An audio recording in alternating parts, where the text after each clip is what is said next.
The Catholic Morning Show. It's 14 after the hour. I'm Matt Willkom, sitting in for Bo Bonner, who's a bit under the weather, along with Elise Kerr. We want to talk a little bit about how we at Iowa Catholic Radio are partnering with St. Vincent de Paul in a freeze-out hunger food drive. From now until February 28th, we will be collecting non-perishable items here at our Iowa Catholic Radio studios. And that's 1355 50th Street, Suite 500 in West Des Moines, for those who didn't already know. All donations will then go to the SVDP Healthy Food Pantries. Nobody should worry about where or when they will get their next meal. Please participate in our mission to reduce hunger in our community. So we at least have a big black bin. It's a big bin. It's not full by any means right now. I think it's pretty empty, but you're welcome to stop by here and drop off some non-perishable items. And then throughout the month, the people at St. Vincent de Paul will come and collect those from the various drop-off sites, including Iowa Catholic Radio Studios here. Again, at 1355 50th Street, Suite 500 in West Des Moines. We'd love to see you here. We'll give you a tour of our studios, our beautiful chapel. Beautiful chapel. A couple ladies stopped by Friday afternoon while I was here, and they spent a good deal of time in the chapel, and they were amazed at the beauty and the stories of how it came to be. And I was more than happy to tell them and to allow them that time. So you're more than welcome here anytime, 8 a.m. to 3 p.m. That's our Monday through Friday. Mm-hmm. That's our normal business hours. Yeah. Even the few stories I do know about the chapel so far are just dazzling. So totally recommend. Yeah, absolutely. And yesterday was a very significant feast day. It was. In our church, the Feast of the Presentation. Mm-hmm. And it kind of marks the really final end of the Christmas season, like unofficially. Mm-hmm. Yeah, I mean, we've already been in ordinary time for, 2 or 3 weeks now? But the Feast of the Presentation, and in that chapel, there's a statue of Our Lady of Good Success, which the translation into English isn't the best, but it means, it talks about the presentation. It's really, that's what that means, is the happening.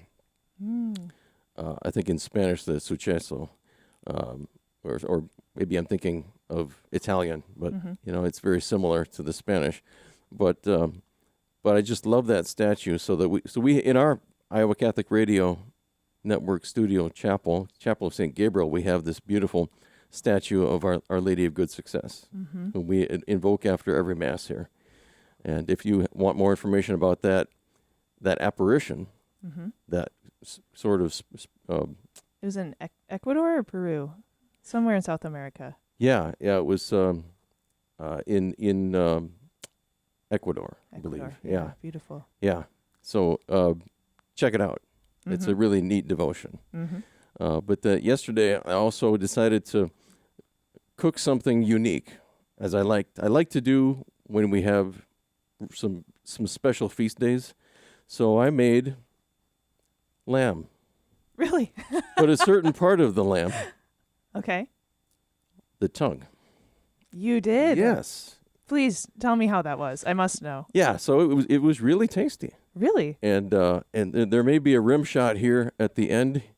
So I don't know if you have that as sound effect, but even if you don't, you can just imagine that in your mind, because my children, they were a bit taken aback when I decided to bring this out. But I wanted to do this because of the Feast of the Presentation. The Holy Family, they were only able to offer a couple of turtle doves, right? Yeah, a couple of pigeons, and not the ideal of a lamb or a goat, because they didn't have the means to do that.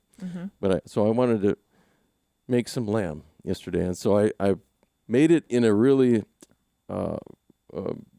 spicy, like garam masala sauce. Oh. I like Indian food. Oh, yeah. Oh, my God. And I had some rice along with that, and it was really good. Please invite me over next time. And so when I showed the tongue to the lamb tongue, that is, to my kids, they were a bit grossed out. Yeah. But when I had it all prepared, I think they were really surprised. Like, it was actually, they enjoyed it. With the garam masala and the rice. And I said, it's really all about the presentation. go. There it is. There's the Where's the rim shot? Ka-dunk. Thank you for laughing. We should have like actual drums in studio. We should. That would be perfect. Ayden will just sneak in and just ka-ta. Yeah. No, but yeah, I don't know what did you do over the weekend? Anything special? Yeah, I did. And actually, you're reminding me. I got to cantor at Mass this weekend at Holy Trinity. Shout out to my beloved Holy Trinity. And we had. There were a couple Christmas carols. Tom Quiner was the guy at the piano helm, and he was enjoying some "Go Tell It on the Mountain" and "What Child Is This," which is kind of hard to get your breath in to sing. Like I just had a hard time breathing during that song. Oh man! But it was a lot of fun to have like a last hurrah Christmas caroling, and we love our Christmas carols at Holy Trinity. So shout out to "Go Tell It on the Mountain" by Tom Quiner. Yeah. I had the pleasure of cantoring the 4 p.m. at the Basilica. Oh, beautiful. And there's a special chant that's traditional to the feast of the presentation, and I somewhat got it right.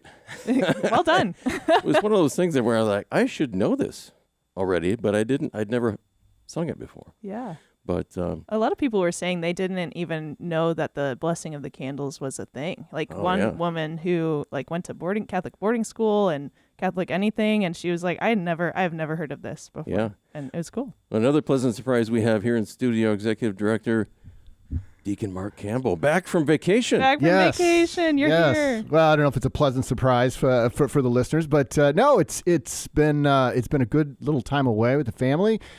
As they say, it's always good to leave, but it's always good to come home again. So we got reacquainted with our own beds last night. We took off a week ago Saturday, and we made a trek down to Phoenix, Arizona, road trip, family road trip with our 20-year-old and 18-year-old children, my wife and I, and we turned it into a little bit of a pilgrimage. We made some holy site stops. This year of Jubilee, there are certain places along the way that are designated within each diocese, but holy places. And we started things off. And it's too bad Bo's not here this morning because we could regale him the tale of we stayed a week ago in Wichita, which is where Father Emil Capon is a servant of God. He's buried there inside inside the church. So we started our trip off with that with that visit, and then the next day we visited Oklahoma City, where I've been there. Stanley Rother is buried. So wonderful, yeah. And then ended up at Holy Cross in Sedona, Arizona, and it was just a really, really good trip to. Just sort of kind of break away from the winter blues, although the high in Phoenix, the warmest temperature we felt along the way, didn't really occur until yesterday when we were just south of Kansas City, and I think it was 67. Otherwise, really? all the other weather experiences were below what we were hoping for, but nonetheless, it was sounds like a true pilgrimage. It was. There were definitely some suffering involved with our 20-year-old son. He is, he's almost 6 foot. He goes to the gym every day. He's kind of really filled out into a large human being, and he and I were sharing a bed. I think it was just like a double bed, not even a queen size bed. Oh wow. And, he rolls around like a dead fish at night. And so every time he rolled over, it's like I felt like I was going to be catapulted out of the bed every time he rolled over. But you survived. I countered that with my snoring, I guess. Oh, okay. So we all had crosses to bear. So it reminds me of my oldest son, who is now taller than me. And it's just like this sign that it's coming. Like, okay, he must increase, and I'm going to be decreasing now. Yeah. In size and stature. Well, in all of that, to get back to what I was really going to talk about was as you guys were talking about the Feast of the Presentation, how different parishes sort of mark that occasion. We had, we were in, now I got to stop and think of Our Lady of Guadalupe Cathedral, a holy site to visit in the Diocese of Dodge City. And they were actually celebrating they were having a pancake breakfast, or I think it was a pancake breakfast there.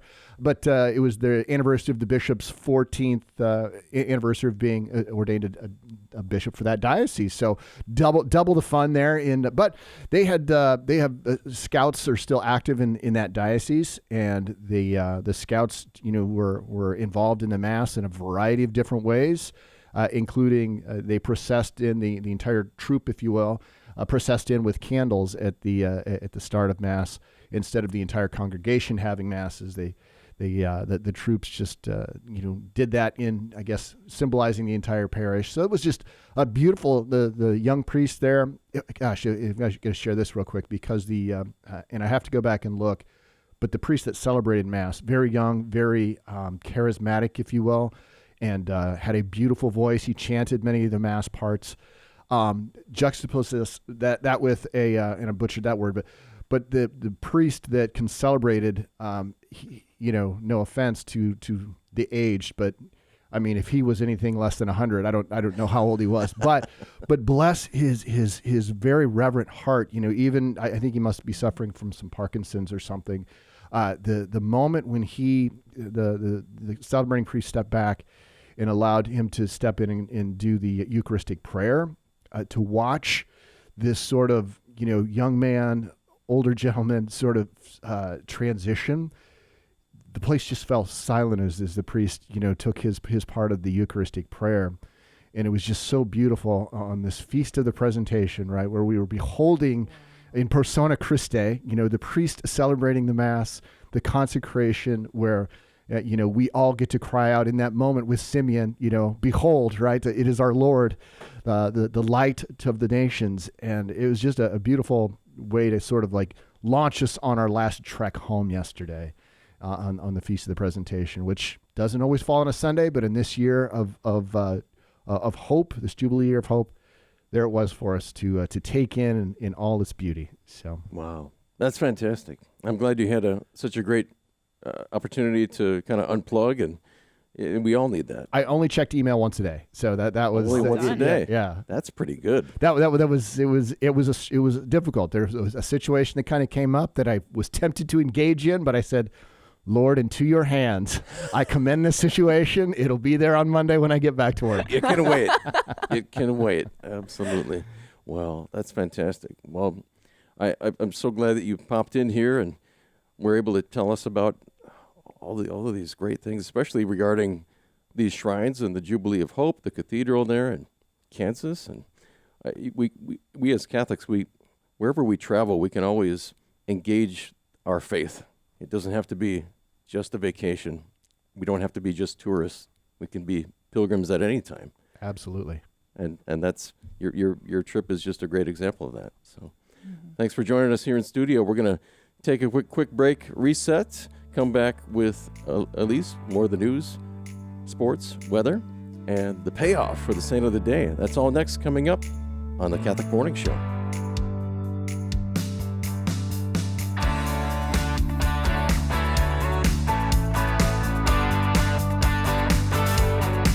The Catholic Morning Show is a production of the Iowa Catholic Radio Network. To hear this and other programs, visit iowacatholicradio.com or download the Iowa Catholic Radio app.